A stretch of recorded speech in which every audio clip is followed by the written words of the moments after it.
Hi. Hello. నమస్తే అందరికి. Welcome to my channel. ఇప్పుడు మనం చెప్పుకోబోతున్న స్టోరీ 'లవ్ యూ కన్నా' ఎపిసోడ్ 12. జాను కృష్ణ భుజంపై తల పెట్టుకొని ఇద్దరి చేతులు పెనవేసి పట్టుకుంది. అప్పుడే కృష్ణకి ఫోన్ రావడంతో లిఫ్ట్ చేసి అటువైపు నుండి చెప్పింది విని కోపం తన్నుకు వస్తుంది. జాను అక్కడే ఉండడంతో అతడి కోపాన్ని కంట్రోల్ చేసుకొని ఫోన్ కట్ అయ్యాక జాను ఇంటికి వెళ్దాం పదవే అంటాడు ఏ భావం లేకుండా. ఏమైంది కన్నా? ఏం లేదే, బయటికి వెళ్ళాల్సిన పనుంది. అందుకే నిన్ను ఇంటి దగ్గర డ్రాప్ చేసి నేను మళ్ళీ వస్తాను.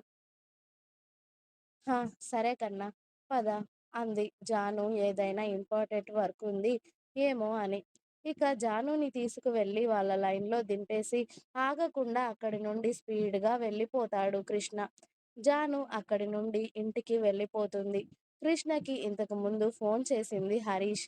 హరీష్, శివ, కిషోర్ వైన్స్‌లో ఉండగా చిన్న గొడవ జరుగుతుంది. దాంతో హరీష్ కృష్ణకి ఫోన్ చేస్తాడు. కృష్ణ కార్ పార్క్ చేసి కోపంగా లోపలికి వెళ్ళేసరికి అక్కడ ఆల్రెడీ గొడవ జరుగుతుంది. ఒకడు శివ కాలర్ పట్టుకొని కృష్ణ కంటికి కనిపిస్తాడు. ఇక అంతే మనోడి బీపీ మీటర్ రేజ్ అయ్యి అక్కడ నిలబడిన వాళ్ళని పక్కకి జరుపుకుంటూ వెళ్ళి వాడి కడుపులో ఒక్క తన్ను తంతాడు గట్టిగా. దెబ్బకి వాడెళ్ళి కడుపు పట్టుకొని కింద పడి కృష్ణ వైపు కోపంగా చూస్తాడు. నీ అబ్బా బలిసిందా బే కాలర్ పట్టుకుంటున్నావు అని వెళ్ళి వాడి షర్టు పట్టుకొని పైకి లేపి వాడి మొహం మీద పంచిస్తాడు. దెబ్బలు తినే వాడి వెనకాల ఉన్న ఇద్దరు కృష్ణ కొడుతుండడం చూసి వాళ్ళు కూడా కృష్ణ పైకి వస్తారు. వాళ్ళని హరీష్, శివ, కిషోర్ కలిసి మడత పెట్టి తంతున్నారు. కృష్ణ వాడిని ఫుల్గా కుమ్మేసి నా కొడక, ఇంకొకసారి గాని మా వాళ్ళ జోలికి వచ్చావనుకో నరుకుతా నీ అయ్యా అని నాలుక మడతబెట్టి వాడికి వేలు చూపిస్తూ వార్నింగ్ ఇస్తాడు. వాడు కృష్ణ కొట్టిన దెబ్బలకి నొప్పితో అల్లాడుతూ రేయ్, మిమ్మల్ని ఊరికే వదిలిపెట్టనురా అని వాడు అరుస్తూ ఉన్నాడు. నీ అబ్బా నీకిది సరిపోలేదురా అని కృష్ణ అటూ ఇటూ చూసి అక్కడ బీర్ బాటిల్ ఉండడం చూసి అది అందుకుని వాడి దగ్గరికి వెళ్తాడు. అది చూసి వాడు బిక్క చచ్చిపోయి వద్దు వద్దన్నా, నీకు దండం పెడతాను వదిలేయన్నా అని అరుస్తూ ఉన్నాడు. హరీష్ వాళ్ళు కూడా వచ్చి కృష్ణని వెనక్కి లాగి ఆ బాటిల్ తీసుకొని పక్కన పడేస్తారు. రే ఇక చాలు వెళ్దాం పద అని కృష్ణని అక్కడి నుండి తీసుకువెళ్తారు. ఇక అయితే అప్పటికే ఆ బార్ ఓనర్ గొడవ అంతా చూసి పోలీస్ కంప్లైంట్ ఇస్తాడు. ఇక వీళ్ళు నలుగురు ఇంటికి వెళ్లకుండా కృష్ణ వాళ్ళ కార్స్ ఉండే షెడ్‌కి వెళ్ళి అక్కడ కూర్చున్నారు. వీళ్ళు వచ్చేటప్పుడు తీసుకువచ్చుకున్న బీర్ టిన్స్ ఒక్కోటి పట్టుకొని తాగుతూ అసలేమైందిరా అక్కడ అని తీరిగ్గా అప్పుడు అడిగాడు కృష్ణ వాళ్ళని. అప్పుడే అక్కడికి వచ్చిన చోటు అంటే గొడవేంటో తెలియక ముందే వాడిని కొట్టావా అన్నా అని ఇంట్రెస్టింగ్‌గా అడిగాడు. మనకి ఏం గొడవ ఏంటో అని తెలుసుకునే పనేముందిరా? మనోడి ఒంటి మీద అవతల వాడి చెయ్యి పడితే అది విరిచేయడమే. అంతేగాని ఏం జరిగింది అని తెలుసుకుంటూ అక్కడ ఉప్పర్ మీటింగులు పెట్టడం అవసరమా? అన్నాడు కృష్ణ. హా! హా! అంతే అన్నా అన్నాడు చోటు. రేయ్! అక్కడ గొడవ కాస్త పెద్దగానే జరిగింది. ఆ బార్ ఓనర్ గాడు పోలీస్ కంప్లెయింట్ ఇస్తే ఎలారా? అన్నాడు కిషోర్. ఇస్తే ఇవ్వనివ్వు ఏం చేస్తాం? స్టేషన్‌కి వెళ్ళొద్దాం అంటాడు కృష్ణ. వీళ్ళు అనుకున్నట్టుగానే ఆ బార్ ఓనర్ పోలీస్ కంప్లెయింట్ ఇవ్వడంతో పోలీసులు సీసీ కెమెరా ఫుటేజ్ చూసి ముందుగా హరీష్‌కి ఫోన్ చేస్తారు నలుగురిని స్టేషన్‌కి రమ్మని. హరీష్, శివ, కిషోర్ కృష్ణకి కాల్ చేసి మ్యాటర్ షేర్ చేసి ఈవినింగ్‌కి నలుగురు స్టేషన్‌కి వెళ్తారు. అక్కడ ఆల్రెడీ బార్ ఓనర్ ఇంకా కృష్ణ చేతిలో తన్నులు తిన్నోడు కూడా అక్కడే ఉన్నాడు.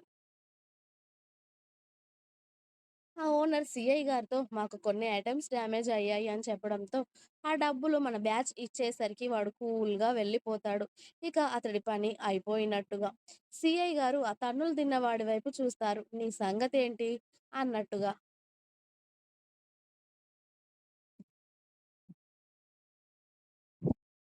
వాడొకసారి కృష్ణ వైపు ఫేస్ టర్నింగ్ ఇచ్చేసరికి, మన బాబు గారు ఏంటి అన్నట్టుగా కళ్ళు ఎగరేస్తారు. వాడు మళ్ళీ మధ్యాహ్నం బార్‌లో జరిగిన సీన్‌ని మళ్ళీ ఓసారి రీల్ వేసుకుంటాడు.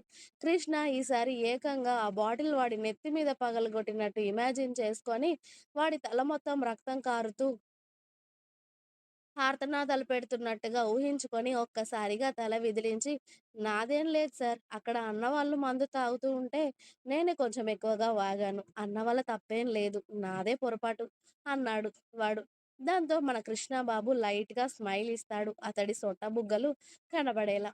ఇక సీఐ గారు అప్పటి నుండి కూడా వెళ్ళమని కృష్ణ వాళ్ళ వైపు తిరిగి, "మీ బతుక్కి ఒక్క మంచి పని కూడా చేయరేంట్రా మీరు?